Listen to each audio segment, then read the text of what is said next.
पाकिस्तान जाएगा ਉਹਦਾ ਕਿਤੇ ਵੀਜ਼ਾ नहीं लगेगा। लेकिन हाँ ये बहुत बड़ा इशू है जी भी ਜਿਹੜਾ पाकिस्तान जाएगा ਜਿਹਦੀ स्टैंप लग जाएगी वो किते बाहर नहीं जा सकता।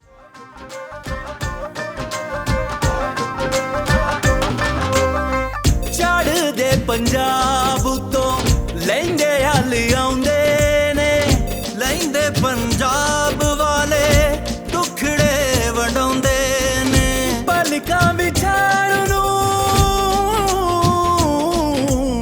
सीने नाल लाण नूं बैठियां तैयार जी आए सिख सरदार जी आए सोने सिख सरदार जी आए सोने सिख सरदार।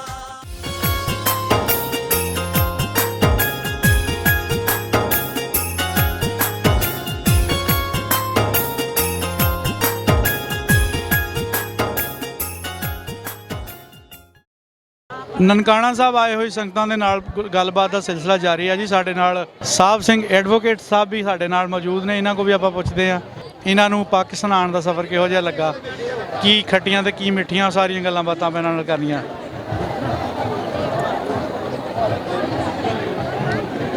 ਹਾਂਜੀ ਆਪਣਾ ਐਡਵੋਕੇਟ ਸਾਹਿਬ ਸੁਣਾਓ ਕਿੱਦਾਂ ਲੱਗਾ ਤੁਹਾਨੂੰ ਇੱਥੇ ਆ ਕੇ? ਮੈਨੂੰ 2 ਸਾਲ ਪਹਿਲਾਂ ਵੀ ਇੱਥੇ ਆਉਣ ਦਾ ਮੌਕਾ ਮਿਲਿਆ ਸੀ। ਅਸੀਂ ਜੋ ਅੱਜ ਵੀ ਆਏ ਹਾਂ, ਅੱਜ ਵੀ ਅਸੀਂ ਬਹੁਤ ਹੀ ਖੁਸ਼ ਹਾਂ ਇਸ ਸਥਾਨ ਤੇ ਆ ਕੇ। ਅੱਛਾ ਜੀ। ਅਸੀਂ ਪਾਕਿਸਤਾਨ ਗਵਰਨਮੈਂਟ ਦੇ ਇਸ ਗੱਲ ਦੇ ਧੰਨਵਾਦੀ ਹਾਂ ਕਿ ਉਹਨਾਂ ਨੇ ਸਾਨੂੰ ਜਿੰਨੇ ਲੋਕਾਂ ਨੇ ਵੀਜ਼ਾ ਅਪਲਾਈ ਕੀਤਾ ਸੀ ਉਹਨਾਂ ਨੇ ਵੀਜ਼ਾ ਦਿੱਤਾ ਹੈ। ਅੱਛਾ ਜੀ। ਤੇ ਇਹਨਾਂ ਦੇ ਅੱਗੇ ਐਗਜ਼ਾਮਾਂ ਜਿਹੜੇ ਸੀ ਪ੍ਰਬੰਧ ਨੇ ਉਹ ਵੀ ਕਾਫੀ ਨੇ। ਪ੍ਰਬੰਧ ਵੀ ਉਹਨਾਂ ਦੇ ਇੰਨੀ ਸੰਗਤ ਸੰਭਾਲਣਾ ਬਹੁਤ ਔਖਾ ਹੁੰਦਾ ਹੈ। ਇਸ ਦੇ ਬਾਵਜੂਦ ਵੀ ਜਿਹੜਾ ਹੈ ਜਿੰਨੇ ਪ੍ਰਬੰਧ ਕੀਤੇ ਨੇ ਅਸੀਂ ਬਿਲਕੁਲ ਉਹਨਾਂ ਤੋਂ ਸੰਤੁਸ਼ਟ ਹਾਂ। ਅੱਛਾ ਇਹ ਕਿੰਨੇ ਐਤਕੀ ਯਾਤਰੀ ਆਏ ਜੀ? ਇਸ ਵਾਰ ਇੰਡੀਆ ਦੇ ਵਿੱਚੋਂ 3000 ਦੇ ਕਰੀਬ ਯਾਤਰੀ ਆਏ ਨੇ। ਅੱਛਾ ਹਾਂਜੀ ਹਾਂਜੀ ਹਾਂਜੀ। ਲੇਕਿਨ ਪਹਿਲੇ ਤਾਂ ਇਸ ਤੋਂ ਵੀ ਜ਼ਿਆਦਾ ਆਉਂਦੇ ਹੁੰਦੇ ਸੀ ਕਰੋਨਾ ਤੋਂ ਪਹਿਲੇ। ਕਰੋਨਾ ਕਰਕੇ ਕੁਝ ਹੋਰ ਜੋ ਆਪਸ ਵਿੱਚ ਦੋਨਾਂ ਦੇਸ਼ਾਂ ਦਾ ਤਣਾਅ ਚੱਲਦਾ ਹੈ, ਇਸ ਕਰਕੇ ਕੋਈ ਪਰੇਸ਼ਾਨੀਆਂ ਆਉਂਦੀਆਂ ਨੇ। ਪਰ ਫਿਰ ਵੀ ਕੋਈ ਗੱਲ ਨਹੀਂ, ਜਿਹੜਾ ਆਪਸੀ ਇਹਨਾਂ ਦੋਨੋਂ ਗੌਰਮੈਂਟ ਤਾਲਮੇਲ ਕਰਕੇ ਇੱਥੇ ਆਉਣ ਦਾ ਮੌਕਾ ਦਿੰਦੇ ਨੇ, ਅਸੀਂ ਇਹਨਾਂ ਦੇ ਧੰਨਵਾਦੀ ਹਾਂ ਜੀ। ਟੋਟਲ ਕਿੰਨੀ ਵਾਰੀ ਆ ਚੁੱਕੇ ਇੱਥੇ? ਮੈਂ ਇਸ ਵਾਰੀ ਤੀਸਰੀ ਦਫਾ ਆਇਆ ਜੀ। ਅੱਛਾ ਯਾਨੀ ਪੂਰੀ ਜ਼ਿੰਦਗੀ 3 ਦਫਾ? ਹਾਂ ਤੇ ਤਿੰਨ ਦਫਾ ਆਇਆ ਇੱਥੇ। ਤੇ ਤਿੰਨਾਂ ਵਾਰੀਆਂ ਦੇ ਮੁਖਤਲਫ ਤੁਹਾਡੇ ਤਜਰਬੇ ਹੋਣੇ ਆ। ਤੁਸੀਂ ਆਪਣਾ ਕੋਈ ਤਜਰਬਾ ਆਉਣ ਦਾ ਸਾਡੇ ਨਾਲ ਸ਼ੇਅਰ ਕਰੋ ਵੀ ਆਹ ਚੀਜ਼ ਜਿਹੜੀ ਮੈਨੂੰ ਜ਼ਰਾ ਪਹਿਲੇ ਨਾਲੋਂ ਮੁਖਤਲਫ ਲੱਗੀ ਹੈ। ਇਹ ਜਿਹੜਾ ਇਸ ਵਾਰੀ ਕੋਈ ਸਾਨੂੰ ਬਹੁਤਾ ਫਰਕ ਨਹੀਂ ਜਾਪਦਾ। ਸਾਨੂੰ ਤਾਂ ਇੰਨਾ ਹੀ ਬਹੁਤ ਖੁਸ਼ੀ ਹੁੰਦੀ ਹੈ ਕਿ ਅਸੀਂ ਜਿਹੜੀ ਹੈਗੀ ਹੈ ਸਾਡੇ ਪੁਰਖਿਆਂ ਦੀ ਧਰਤੀ 'ਤੇ ਆਏ ਹੈਗੇ ਆ। ਅਸੀਂ ਇਸ ਧਰਤੀ ਨੂੰ ਸਜਦਾ ਕਰਦੇ ਹਾਂ। ਇੱਥੋਂ ਦਾ ਲੋਕਾਂ ਦਾ ਪਿਆਰ ਜੋ ਹੈ ਅੱਗੇ ਨੂੰ ਵੀ ਵੱਧਦਾ ਹੀ ਜਾ ਰਿਹਾ ਹੈਗਾ। ਹਰ ਥਾਂ ਤੇ ਬਹੁਤ ਵਧੀਆ ਸਤਿਕਾਰ ਦਿੰਦੇ ਨੇ। ਪੁਲਿਸ ਵਾਲਿਆਂ ਦੇ ਬਹੁਤ ਵਧੀਆ ਤਾਲਮੇਲ ਹੁੰਦਾ ਹੈ। ਹਰ ਤਰ੍ਹਾਂ ਦੇ ਨਾਲ ਉਹ ਸਹਿਯੋਗ ਕਰਦੇ ਨੇ। ਇਸ ਕਰਕੇ ਅਸੀਂ ਇਹਨਾਂ ਦਾ ਬਹੁਤ ਹੀ ਧੰਨਵਾਦੀ। ਅੱਛਾ ਤੁਹਾਡੇ ਨਜ਼ਦੀਕ ਤੁਸੀਂ ਕਹਿੰਦੇ ਕਿ ਪਿਆਰ ਪਹਿਲੇ ਨਾਲੋਂ ਵੱਧ ਰਿਹਾ ਆ, ਇਹ ਕਿਸ ਤਰ੍ਹਾਂ ਵੱਧ ਰਿਹਾ, ਕਿਉਂ ਵੱਧ ਰਿਹਾ, ਇਹਦੀ ਕੋਈ ਵਜ੍ਹਾ ਆ, ਕੋਈ ਮਤਲਬ ਕੋਈ ਰੀਜ਼ਨ ਦਾ ਪਤਾ ਤੁਹਾਨੂੰ? ਇਹਦਾ ਮੇਰੇ ਖਿਆਲ ਵਜ੍ਹਾ ਇਹ ਹੈ ਕਿ ਅਸੀਂ ਜਿਹੜਾ ਹੈਗਾ ਪਹਿਲਾਂ ਵੀ ਇੱਥੇ ਜਿਵੇਂ ਤਾਲਮੇਲ ਨਾਲ ਰਹਿੰਦੇ ਵੰਡ ਦੇਸ਼ ਦੀ ਵੰਡ ਤੋਂ ਪਹਿਲਾਂ ਲੋਕ ਤਾਲਮੇਲ ਨਾਲ ਇੱਥੇ ਰਹਿੰਦੇ ਸੀ, ਉਸ ਤਰ੍ਹਾਂ ਜਦੋਂ ਇੱਕ ਦੂਜੇ ਨਾਲ ਮਿਲਦੇ ਨੇ ਤੇ ਇਹਨਾਂ ਦਾ ਤਾਲਮੇਲ ਵੱਧਦਾ ਹੈ, ਇੱਕ ਦੂਜੇ ਨੂੰ ਸਮਝਣ ਦਾ ਮੌਕਾ ਮਿਲਦਾ ਹੈ। ਸਾਨੂੰ ਇਹ ਯਾਦ ਆਉਂਦਾ ਕਿ ਸਾਡੇ ਪੁਰਖ ਇਸ ਧਰਤੀ ਦੇ ਸੀ। ਤੇ ਜਿਵੇਂ ਕਿ ਕਈ ਸਾਨੂੰ ਇੱਧਰ ਮਿਲਦੇ ਨੇ ਲੋਕ, ਭਾਈਚਾਰੇ ਦੇ ਲੋਕ ਜਿਹੜੇ ਸਾਡੇ ਤੋਂ ਪੁੱਛਦੇ ਨੇ ਕਿ ਸਾਡੇ ਉਧਰ ਇੰਡੀਆ ਦੇ ਵਿੱਚ ਕੀ ਲੋਕਾਂ ਦਾ ਹਾਲ ਹੈ, ਕੀ ਹਾਲ ਚਾਲ ਹੈ, ਕਿਵੇਂ ਉਹ ਰਹਿੰਦੇ ਨੇ। ਸਾਨੂੰ ਬੜੀ ਖੁਸ਼ੀ ਹੁੰਦੀ ਦੱਸਦੇ ਆ ਉਹਨਾਂ ਨੂੰ ਹੀ ਕਿ ਸਾਡੇ ਨਾਲ ਉਹ ਤਾਲਮੇਲ ਨਾਲ ਵਧੀਆ ਰਹਿੰਦੇ ਨੇ। ਤੁਹਾਡੇ ਕਹਿਣ ਦਾ ਮਤਲਬ ਹੈ ਕਿ ਜਿਹੜੀ ਨਵੀਂ ਪੀੜ੍ਹੀ ਆ ਆਪਣੀ, ਇਹਨਾਂ ਨੂੰ ਜਿੱਦਾਂ ਪਤਾ ਲੱਗ ਜਾਂਦਾ ਵੀ ਸਾਡੇ ਪੁਰਖੇ ਜਿਹੜੇ ਕਿੱਥੋਂ ਆਏ ਆ, ਇੱਧਰ ਵਾਲੇ ਉੱਧਰ ਤੇ ਉੱਧਰ ਵਾਲੇ ਇੱਧਰ। ਹਾਂ ਬਿਲਕੁਲ ਹਾਂਜੀ। ਉਹ ਫਿਰ ਉਹਨਾਂ ਦੀਆਂ ਯਾਰੀਆਂ ਦੋਸਤੀਆਂ ਵੀ ਸਾਹਮਣੇ ਆਉਂਦੀਆਂ। ਹਾਂ ਬਿਲਕੁਲ ਹਾਂਜੀ। ਉਹਨਾਂ ਨਾਲ ਫਿਰ ਮੁਹੱਬਤ ਹੋਰ ਵੀ ਵੱਧ ਜਾਂਦੀ ਹੈ ਜ਼ਿਆਦਾ ਆਪਸ ਦੇ ਵਿੱਚ। ਪਹਿਲੀ ਵਾਰ ਆਇਆ ਮੈਂ ਇੱਥੇ ਪਾਕਿਸਤਾਨ ਤੇ ਮੈਨੂੰ ਕੋਈ ਓਪਰਾਪਨ, ਮੈਂ ਇੰਡੀਆ ਤੋਂ ਪਹਿਲੀ ਵਾਰ ਆਇਆ ਇੱਥੇ। ਹਾਂਜੀ ਤੇ ਮੈਨੂੰ ਕੋਈ ਓਪਰਾਪਨ ਦਿਸਿਆ ਨਹੀਂ। ਮੈਨੂੰ ਇਸ ਤਰ੍ਹਾਂ ਲੱਗ ਰਿਹਾ ਜਿਵੇਂ ਆਪਣੇ ਪੰਜਾਬ 'ਚ ਅਨੰਦਪੁਰ ਸਾਹਿਬ ਜਾਂ ਮੁਕਤਸਰ ਅਜੇ ਉੱਥੇ ਮੇਲਿਆਂ ਦੇ ਵਿੱਚ ਘੁੰਮ ਰਿਹਾ। ਹਾਂਜੀ। ਆਪਣਾ ਨਾਮ ਕੀ ਹੈ? ਜਗਜੀਤ ਸਿੰਘ, ਗੰਡੀ ਪਿੰਡ। ਆਪਾਂ ਕਿਹੜੀ ਜਗ੍ਹਾ ਤੋਂ ਆਏ? ਹਾਂਜੀ ਅੰਮ੍ਰਿਤਸਰ। ਹਾਂਜੀ। ਆਪਣੇ ਬਡਾਰੂ ਇੱਥੋਂ ਗਏ ਜਾਂ ਆਪਣੇ ਉੱਥੋਂ ਦੇ ਰਹਿਣ ਵਾਲੇ ਸੀ?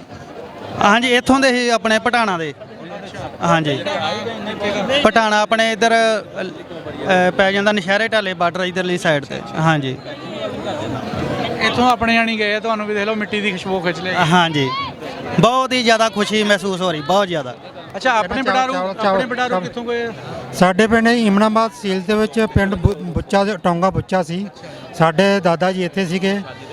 ਉਹਨਾਂ ਦਾ ਜ਼ਮੀਨ ਪੰਡਾ ਜਿਹੜਾ ਸਾਰਾ ਇੱਥੇ ਹੀ ਸੀ। ਹਾਂਜੀ, ਸਾਡੇ ਪਿਤਾ ਜੀ ਉਦੋਂ ਬਹੁਤ ਛੋਟੇ ਸੀ ਜਦੋਂ ਇੱਥੋਂ ਵੰਡ ਹੋਈ ਹੈ, ਤੇ ਸਾਨੂੰ ਉਹਨਾਂ ਨੇ ਪੁਰਾਣੀਆਂ ਦਾਸਤਾਂ ਜਿਹੜੀਆਂ ਦੱਸੀਆਂ ਸੀ। ਅਸੀਂ ਅੱਜ ਖੁਦ ਆਪਣੀ ਅੱਖੀਂ ਵੇਖ ਕੇ ਪਾਕਿਸਤਾਨ ਦੀ ਧਰਤੀ, ਨਨਕਾਣਾ ਸਾਹਿਬ ਦੀ ਧਰਤੀ, ਪੰਜਾ ਸਾਹਿਬ, ਕਰਤਾਰਪੁਰ ਸਾਹਿਬ ਦੇਖ ਕੇ ਸਾਨੂੰ ਬਹੁਤ ਜ਼ਿਆਦਾ ਖੁਸ਼ੀ ਮਹਿਸੂਸ ਹੋ ਰਹੀ ਹੈ। ਆਪਾਂ ਕਿੱਥੋਂ ਆਏ ਜੀ? ਅਸੀਂ ਆਏ ਜ਼ਿਲ੍ਹਾ ਪਟਿਆਲਾ ਤੋਂ ਜੀ। ਮੇਰਾ ਨਾਮ ਹੈ ਰਜਿੰਦਰ ਸਿੰਘ ਚਾਵਲਾ। ਅਸੀਂ ਸਾਹਿਬ ਸ੍ਰੀ ਗੁਰੂ ਨਾਨਕ ਦੇਵ ਜੀ ਮਹਾਰਾਜ ਜੀ ਦੇ ਪ੍ਰਕਾਸ਼ ਪੁਰਬ ਦੀਆਂ ਇੰਡੀਆ ਸਰਕਾਰ ਜਿਹੜੀ ਆਪਣੀ ਹੈਗੀ ਹੈ, ਜਿੰਨੀ ਸੰਗਤ ਆਈ ਸੀ ਉਹਨਾਂ ਵੱਲੋਂ ਪਾਕਿਸਤਾਨ ਦੇ ਆਵਾਮ ਨੂੰ ਸਾਰਿਆਂ ਨੂੰ ਬਹੁਤ ਬਹੁਤ ਲੱਖ ਲੱਖ ਵਧਾਈ ਦਿੰਦੇ ਹਾਂ। ਤੇ ਇੱਥੇ ਆ ਕੇ ਸਾਨੂੰ ਬਹੁਤ ਹੀ ਖੁਸ਼ੀ ਹੁੰਦੀ ਹੈ ਜੀ। ਮੈਂ ਤਕਰੀਬਨ ਇਸ ਚੌਥੀ ਵਾਰੀ ਆਇਆ ਜੀ ਇਸ ਵਾਰ, ਲੇਕਿਨ 3 ਵਾਰੀ ਜਦੋਂ ਪਹਿਲਾਂ ਆਇਆ ਬੜਾ ਵਧੀਆ ਫਸਟ ਕਲਾਸ ਆਇਆ। ਐਤਕੀ ਕੁਝ ਸਾਨੂੰ ਥੋੜ੍ਹੀ ਪ੍ਰੋਬਲਮ ਆਈ ਬਾਰਡਰ 'ਤੇ ਆ ਕੇ ਬਹੁਤ ਜ਼ਿਆਦਾ, ਜਿਹੜਾ ਕਿ ਪਾਕਿਸਤਾਨ ਸਾਈਡ ਤੋਂ ਜਾਂ ਇੰਡੀਆ ਸਾਈਡ ਤੋਂ? ਸਾਨੂੰ ਇੰਡੀਆ ਸਾਈਡ ਤੋਂ ਜੀ, ਪਾਕਿਸਤਾਨ ਸਾਈਡ ਤੋਂ ਕੋਈ ਨਹੀਂ ਆਈ ਦਿੱਕਤ ਜੀ।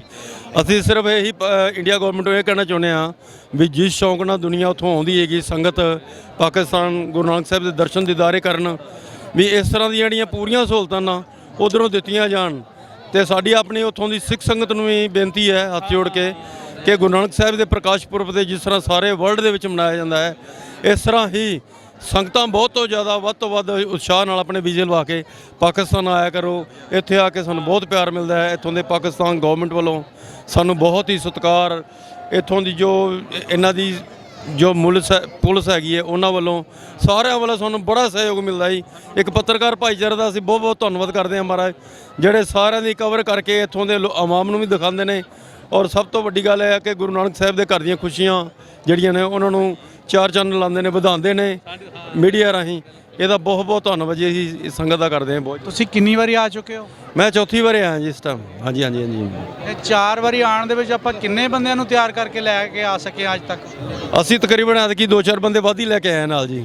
ਤਕਰੀਬਨ ਬੇਨਤੀ ਤਾਂ ਬਹੁਤ ਕਰੀ ਦੀ ਹੈ। ਕੁਝ ਸਾਡੇ ਨਾ ਮੀਡੀਆ ਵਾਲੇ ਜਿਹੜੇ ਉੱਧਰ ਦੇ ਨੇ ਉਹ ਬੜੀ ਇਹ ਕਰ ਦਿੰਦੇ ਨੇ, ਚੱਕ ਦਿੰਦੇ ਨੇ ਵੀ ਜਿਹੜਾ ਪਾਕਿਸਤਾਨ ਜਾਏਗਾ ਉਹਦਾ ਕਿਤੇ ਵੀਜ਼ਾ ਨਹੀਂ ਲੱਗੇਗਾ। ਲੇਕਿਨ ਹਾਂ, ਇਹ ਬਹੁਤ ਵੱਡਾ ਇਸ਼ੂ ਹੈ ਜੀ, ਵੀ ਜਿਹੜਾ ਪਾਕਿਸਤਾਨ ਜਾਏਗਾ ਜਿਹਦੀ ਸਟੈਂਪ ਲੱਗ ਜਾਏਗੀ ਉਹ ਕਿਤੇ ਬਾਹਰ ਨਹੀਂ ਜਾ ਸਕਦਾ। ਲੇਕਿਨ ਇਸ਼ੂ ਨਹੀਂ ਹੈਗਾ ਜੀ, ਇਹ ਇੱਕ ਝੂਠ ਆ। ਹਾਂ, ਝੂਠ ਹੀ ਹੈ। ਚਲੋ ਇਹ ਤਾਂ ਕਹਿਣ ਦੇ ਵਿੱਚ ਆ ਜਾਂਦਾ ਇਸ਼ੂ, ਲੇਕਿਨ ਸਰਾਸਰ ਕੋਰਾ ਝੂਠ ਹੈ ਜੀ। ਇਹ ਜਿਹੜਾ ਉੱਥੋਂ ਦੇ ਜਿਹੜੀ ਸਾਡੀ ਇੰਡੀਆ ਗਵਰਨਮੈਂਟ ਹੈ ਨਾ ਜੀ, ਇਹ ਥੋੜ੍ਹਾ ਜਿਹਾ ਸਾਡੇ ਮਤਲਬ ਬਹੁਤ ਜ਼ਿਆਦਾ ਭੜਕਾਉਂਦੇ ਨੇ ਕੁਝ। ਹੁਣ ਧਰਨਿਆਂ 'ਤੇ ਬੈਠੇ ਸੀ ਕਿਸਾਨ ਜੀ, ਦਿੱਲੀ ਧਰਨਿਆਂ 'ਤੇ ਬੈਠੇ ਸੀ। ਗਵਰਨਮੈਂਟ ਨੇ ਮਤਲਬ ਬਹੁਤ ਜ਼ਿਆਦਾ ਸਾਡੀ ਸਿੱਖ ਸੰਗਤ ਨੂੰ ਜਿਹੜੀ ਉੱਥੇ ਬੈਠੀ ਹੈ ਜੀ, ਕਿਸੇ ਨੂੰ ਕੁਛ ਕਿਹਾ, ਕਿਸੇ ਨੂੰ ਕੁਛ ਕਿਹਾ ਜੀ। ਇਹ ਅੱਜ ਹੀ ਸਾਨੂੰ ਪਤਾ ਲੱਗਾ ਸਵੇਰੇ ਮਾਰਨਿੰਗ ਟਾਈਮ, ਗੁਰੂ ਘਰ ਇੱਥੇ ਖੜੇ ਸੀਗੇ, ਵੀ ਜਿਹੜੇ ਖੇਤੀ ਕਾਨੂੰਨ ਸੀ ਉਹ ਗਵਰਨਮੈਂਟ ਨੇ, ਇੰਡੀਆ ਗਵਰਨਮੈਂਟ ਨੇ ਖੇਤੀ ਕਾਨੂੰਨ ਵਾਪਸ ਲੈ ਲੈਣੇ। ਬੜੀ ਖੁਸ਼ੀ ਹੋਈ ਹੈ ਜਿਹੜੀ ਸੰਗਤ ਇੱਥੇ ਆਈ ਹੋਈ ਸੀ। ਅਤੇ ਬਹੁਤ ਖੁਸ਼ੀ ਵਾਲੀ ਗੱਲ ਹੈ। ਹਾਂਜੀ, ਬਹੁਤ ਖੁਸ਼ੀ ਵਾਲੀ ਗੱਲ ਹੈ ਜੀ। ਅਸੀਂ ਬਹੁਤ ਬਹੁਤ ਧੰਨਵਾਦ ਕਰਦੇ ਹਾਂ ਇੰਡੀਆ ਗਵਰਨਮੈਂਟ ਦਾ, ਜਿਹੜਾ ਕਿ ਉਹਨਾਂ ਨੇ ਦੇਖੋ। ਪਰ ਇੱਕ ਚੀਜ਼ ਹੋ ਰਹੀ ਹੈ, ਬੜੀ ਲੰਬੀ ਸਟਰਗਲ ਕੀਤੀ ਹੈ। ਨਹੀਂ ਲੰਬੀ ਤਾਂ ਸਟਰਗਲ ਕੀਤੀ ਹੈ ਜੀ, ਲੇਕਿਨ ਸਾਡੀ ਜਿਹੜੀ ਵੀ ਕੌਮ ਬੈਠੀ ਸੀ ਨਾ, ਜਿਹੜੇ ਕਿਸਾਨ ਮੋਰਚੇ 'ਤੇ ਬੈਠੇ ਸੀ, ਉਹ ਪਿੱਛੇ ਨਹੀਂ ਸੀ ਹਟਣ ਵਾਲੇ। ਇਹ ਕਦੀ ਪਿੱਛੇ ਹਟਣ ਵਾਲੀ ਕੌਮ ਨਹੀਂ ਹੈਗੀ ਜੀ। ਲੇਕਿਨ ਦੇਖੋ ਇਹਨਾਂ ਨੂੰ ਪਤਾ ਸੀਗਾ, ਇਹ ਵੀ ਇੱਕ ਰਿਕਾਰਡ ਬਣਿਆ ਜੀ ਐਤਕੀ। ਇੰਨੇ ਸਾਲ ਦੇ ਵਿੱਚ ਸੰਗਤ ਉੱਥੇ ਬੈਠੀ ਰਹੀ ਹੈ, ਉੱਥੋਂ ਦੀ ਪਬਲਿਕ ਨੇ ਵੀ ਸਾਨੂੰ ਬੜਾ ਸਹਿਯੋਗ ਦਿੱਤਾ, ਬਾਹਰ ਹੋਰ ਕੰਟਰੀਆਂ 'ਚੋਂ ਵੀ ਸੰਗਤ ਵੀ ਇਸੇ ਤਰ੍ਹਾਂ ਇਸੇ ਕਰਕੇ ਬੈਠੀ ਰਹੀ ਹੈ, ਕਿਉਂਕਿ ਜਿਹੜੇ ਬਾਹਰ ਦੇ ਫੋਰਨਰ ਸੀਗੇ ਤੁਹਾਡੇ ਆਪਣੇ ਸਿੱਖ ਭਾਈਚਾਰੇ ਦੇ ਲੋਕ, ਉਹਨਾਂ ਨੂੰ ਇਮਦਾਦ ਬਹੁਤ ਦਿੱਤੀ ਆ। ਉਹਨਾਂ ਨੂੰ ਖਾਣ ਪੀਣ ਦੀ ਸਹੂਲਤ, ਰਹਿਣ ਦੀ ਸਹੂਲਤ, ਉਹ ਸਾਰੀਆਂ ਜਿਹੜੀਆਂ ਨਾ ਪ੍ਰੋਵਾਈਡ ਕੀਤੀਆਂ ਆ। ਔਰ ਮੈਂ ਸਮਝਦਾ ਧਰਨਾ ਵੀ ਲੰਬਾ ਇਸੇ ਕਰਕੇ ਚੱਲਿਆ। ਹਾਂਜੀ, ਸਾਨੂੰ ਇਹ ਕਹਿੰਦੇ ਨੇ ਵੀ ਜਿਹੜੀ ਸਿੱਖ ਕੌਮ ਹੈਗੀ ਹੈ ਸਿਰਫ 2% ਹੈ ਇੰਡੀਆ ਦੇ ਵਿੱਚ, ਲੇਕਿਨ 2% ਜਿਹੜੇ ਹੈਗੇ ਨਹੀਂ, ਉਹ 98% ਤੋਂ ਭਾਰੂ ਨੇ। ਲੇਕਿਨ ਮੈਂ ਇੱਕ ਮੋਦੀ ਸਾਹਿਬ ਨੂੰ ਕਹਿਣਾ ਚਾਹੁੰਦਾ ਹੈਗਾ ਵੀ ਇਹਨਾਂ ਹਿਰਾਸ ਕਰਕੇ ਜਿਹੜਾ ਤੁਸੀਂ ਹੁਣ ਇਹ ਕਾਨੂੰਨ ਮੰਨਿਆ ਹੈਗਾ ਜਾਂ ਇਹਨੂੰ ਵਾਪਸ ਲੈ ਲਿਆ ਹੈਗਾ, ਜੇ ਕਿਤੇ ਟਾਈਮ ਨਾਲ ਲਿਆ ਜਾਂਦਾ ਤਾਂ ਬਹੁਤ ਵਧੀਆ ਗੱਲ ਸੀ। ਬਹੁਤ ਬਹੁਤ ਧੰਨਵਾਦ ਕਰਦੇ ਹਾਂ ਅਸੀਂ ਇੰਡੀਆ ਗਵਰਨਮੈਂਟ ਦਾ ਵੀ। ਤੇ ਬਾਕੀ ਇੱਥੋਂ ਜਿਹੜੇ ਜਿੰਨਾ ਭਾਈਚਾਰਾ ਹੈ ਗੁਰੂ ਨਾਨਕ ਸਾਹਿਬ ਦੇ ਗੁਰਪੁਰਬ ਦੀ ਲੱਖ ਲੱਖ ਵਧਾਈ ਦਿੰਦੇ ਹਾਂ ਜੀ। ਵਾਹਿਗੁਰੂ ਜੀ ਕਾ ਖਾਲਸਾ, ਵਾਹਿਗੁਰੂ ਜੀ ਕੀ ਫਤਿਹ। ਅਸੀਂ ਪਾਕਿਸਤਾਨ ਗਵਰਨਮੈਂਟ ਨੂੰ ਅਪੀਲ ਕਰਦੇ ਹਾਂ ਕਿ ਜਿਵੇਂ ਉਹ ਸਾਨੂੰ ਇੱਥੇ ਸਾਡੇ ਆ ਕੇ ਸਾਡਾ ਖੈਰ ਮਕਦਮ ਕਰਦੇ ਨੇ, ਸਾਡਾ ਖੈਰ ਮਕਦਮ ਕਰਦੇ ਹੈਗੇ ਆ, ਸਾਡਾ ਇੱਥੇ ਸਵਾਗਤ ਵੀ ਕਰਦੇ ਨੇ। ਅਸੀਂ ਉਹਨਾਂ ਨੂੰ ਇਹ ਕਹਿੰਦੇ ਆ ਕਿ ਸਾਨੂੰ ਵੀਜ਼ਾ ਦੀ ਜਿਹੜੀ ਪ੍ਰੋਵੀਜ਼ਨ ਹੈ ਨਾ, ਉਹ ਇਕੱਲਾ ਪਾਸਪੋਰਟ ਦਿਖਾ ਕੇ ਇੱਧਰ ਆਉਣ ਦੀ ਇਜਾਜ਼ਤ ਦਿੱਤੀ ਜਾਵੇ। ਦੂਸਰਾ, ਜਿਹੜੇ ਸਾਡੇ ਪੁਰਖਿਆਂ ਦੇ ਪਿੰਡ ਨੇ ਉੱਥੇ ਜਾਣ ਦੀ ਵੀ ਸਾਨੂੰ ਇਜਾਜ਼ਤ ਦਿੱਤੀ ਜਾਣੀ ਚਾਹੀਦੀ ਹੈ। ਸਾਨੂੰ ਵੀਜ਼ਾ ਵੱਧ ਦਿਨ ਲਈ ਦਿੱਤਾ ਜਾਣਾ ਚਾਹੀਦਾ ਹੈ, ਵਿੱਚੋਂ 2-3 ਦਿਨ ਸਾਨੂੰ ਅਜਿਹੇ ਦਿੱਤੇ ਜਾਣੇ ਚਾਹੀਦੇ ਨੇ ਕਿ ਤੁਸੀਂ ਜਿਹੜੇ ਤੁਹਾਡੇ ਆਪਣੇ ਪੁਰਾਣੇ ਪਿੰਡ ਨੇ, ਪੁਰਖਿਆਂ ਦੇ ਪਿੰਡ ਨੇ, ਉਹਨਾਂ ਨੂੰ ਸਜਦਾ ਕਰਨ ਦੀ ਸਾਨੂੰ ਇਹ ਆਪਣਾ ਨਾ ਵਕੀਲ ਸਾਹਿਬ ਅਸੀਂ ਆਪਣੇ ਹਰ ਵੀਡੀਓ ਵਿੱਚ ਇਹ ਚੀਜ਼ ਨੂੰ ਹਾਈਲਾਈਟ ਕਰਨ ਦੀ ਕੋਸ਼ਿਸ਼ ਕਰੀਦੀ ਆ ਕਿ ਇੱਕ ਤੇ ਔਨ ਅਰਾਈਵਲ ਵੀਜ਼ਾ ਦੇਣਾ ਚਾਹੀਦਾ। ਹਾਂ ਅਸੀਂ ਵੇਖਦੇ ਹਾਂ ਜੀ। ਦੂਸਰਾ ਅਸੀਂ ਪੰਜਾਬੀ ਜ਼ਬਾਨ ਦੀ ਗੱਲ ਕਰਦੇ ਹਾਂ ਕਿ ਪੰਜਾਬੀ ਜ਼ਬਾਨ ਨੂੰ ਜਿਹੜਾ ਨਾ ਉਹਨੂੰ ਲਾਜ਼ਮੀ ਕਰਾਰ ਦਿੱਤਾ ਜਾਣਾ ਚਾਹੀਦਾ ਸਕੂਲੋਂ ਕਾਲਜਸ ਦੇ ਵਿੱਚ। ਤੀਸਰੀ ਗੱਲ, ਵਾਹਗੇ ਬਾਰਡਰ ਤੇ ਵੀ ਇੱਕ ਬਰਾਂਡਾ ਬਣਨਾ ਚਾਹੀਦਾ। ਹਾਂ ਬਿਲਕੁਲ। ਇੱਕ ਐਸਾ ਹਾਲ ਬਣਨਾ ਚਾਹੀਦਾ ਜਿੱਥੇ ਤੁਸੀਂ ਜਿਸ ਤਰ੍ਹਾਂ ਕਰਤਾਰਪੁਰ ਦਾ ਜਿਹੜਾ ਇੰਡੀਆ ਵਾਲੇ ਆ ਜਾਂ ਪਾਕਿਸਤਾਨ ਵਾਲਿਆਂ ਨੂੰ ਵਾਇਆ ਬਹੁਤ ਪੈ ਜਾਂਦਾ ਹੈ। ਹਾਂਜੀ ਹਾਂਜੀ ਬਿਲਕੁਲ। ਹਾਂਜੀ ਲਾਹੌਰ ਜਾਣਾ ਵੀ ਸੌਖਾ, ਤੁਹਾਡੇ ਵਾਲੇ ਲਈ ਵੀ, ਲੋਕਾਂ ਲਈ ਵੀ, ਸਾਡੇ ਲਈ ਵੀ। ਹਾਂ ਬਿਲਕੁਲ। ਹਾਂਜੀ ਹਾਂਜੀ ਅਸੀਂ ਇਹ ਇੱਕ ਗੁਜ਼ਾਰਿਸ਼ ਕਰਦੇ ਹਾਂ, ਅਪੀਲ ਕਰਦੇ ਹਾਂ ਦੋਵਾਂ ਗਵਰਨਮੈਂਟਾਂ ਅੱਗੇ ਕਿ ਰਲ ਮਿਲ ਕੇ ਜਿੱਦਾਂ ਉੱਥੇ ਲਾਂਘੇ ਤੇ ਇੱਕ ਹਾਲ ਬਣਾਇਆ ਨਾ, ਇੱਕ ਕਰਤਾਰਪੁਰ ਵਰਗਾ ਇੱਕ ਵਾਹਗੇ ਦੇ ਵੀ ਬਣਨਾ ਚਾਹੀਦਾ ਹੈ। ਪੈਣਾ ਚਾਹੀਦਾ ਜਿਹੜਾ ਜੋ ਬਿਨਾਂ ਆਪਣੇ ਆਪਣੇ ਘਰੀ ਆ ਹਾਂ ਬਿਨਾਂ ਵੀਜ਼ੇ ਤੋਂ ਅੱਗੇ ਆ ਕੇ ਮਿਲ ਕੇ ਜਾ ਕੇ ਤੇ ਆਪਣਾ ਵਾਪਸ ਆ ਸਕਦੇ ਨੇ। ਇਹ ਸਾਡੇ ਨਾਲ ਡਾਕਟਰ ਸਾਹਿਬ ਨਹੀਂ, ਰਜਿੰਦਰ ਸਿੰਘ, ਇਹ ਸਾਡੇ ਨਾਲ ਪਹਿਲੀ ਵਾਰੀ ਫਸਟ ਟਾਈਮ ਆਏ ਨਹੀਂ। ਅਸੀਂ ਇਹਨਾਂ ਨੂੰ ਉਤਸ਼ਾਹ ਕਿ ਸਾਡੇ ਨਾਲ ਗੁਰੂ ਨਾਨਕ ਸਾਹਿਬ ਦੇ ਗੁਰਪੁਰਬ ਤੇ ਚੱਲੋ। ਇਹ ਸਾਡੇ ਨਾਲ ਤਿਆਰ ਹੋ ਕੇ ਆਏ ਨੇ, ਬੜੀ ਖੁਸ਼ੀ ਹੋਈ ਇਹਨਾਂ ਨੂੰ ਵੀ। ਡਾਕਟਰ ਰਜਿੰਦਰ ਸਿੰਘ ਜੀ ਸਾਧੂ। ਡਾਕਟਰ ਸਾਹਿਬ ਫਿਰ ਤੁਸੀਂ ਜਦੋਂ ਪਾਕਿਸਤਾਨ 'ਚ ਵੜੇ ਤੁਹਾਡੀ ਤਾਂ ਦਿਲ ਦੀ ਧੜਕਣ ਬਹੁਤ ਤੇਜ਼ ਹੋਈ ਹੋਣੀ ਵੀ ਪਹਿਲੀ ਵਾਰੀ ਚੱਲੇ। ਬਿਲਕੁਲ ਨਹੀਂ ਹੋਈ ਜੀ, ਜਿੱਦਾਂ ਦੀ ਜਨਤਾ ਸਾਡੇ ਪੰਜਾਬ ਦੀ ਹੈ ਇੱਧਰਲੇ ਪੰਜਾਬ ਦੀ ਪਾਕਿਸਤਾਨ ਦੀ ਉਦਾਂ ਹੀ ਹੈ ਜੀ। ਹਾਂਜੀ ਜਨਤਾ ਦਾ ਰੌਲਾ ਹੀ ਕੋਈ ਨਹੀਂ, ਮੀਡੀਆ ਦੀ ਗੱਲ ਕਰਦੇ, ਮੀਡੀਆ ਨੇ ਬੜੀ ਮਤਲਬ ਨਾ ਸਭ ਤੋਂ ਪਹਿਲਾਂ ਤਾਂ ਮੈਂ ਇੱਕ ਪਿੰਡ ਪੰਜਾਬ ਦੇ ਚੈਨਲ ਦਾ ਤਹਿ ਦਿਲੋਂ ਸਾਡੇ ਸਾਥੀਆਂ ਵੱਲੋਂ ਧੰਨਵਾਦ ਕਰਦਾ ਜਿਹੜੇ ਟੈਲੀਕਾਸਟ ਕਰ ਰਹੇ, ਕਵਰਿੰਗ ਕਰ ਰਹੇ, ਠੀਕ ਹੈ ਜੀ।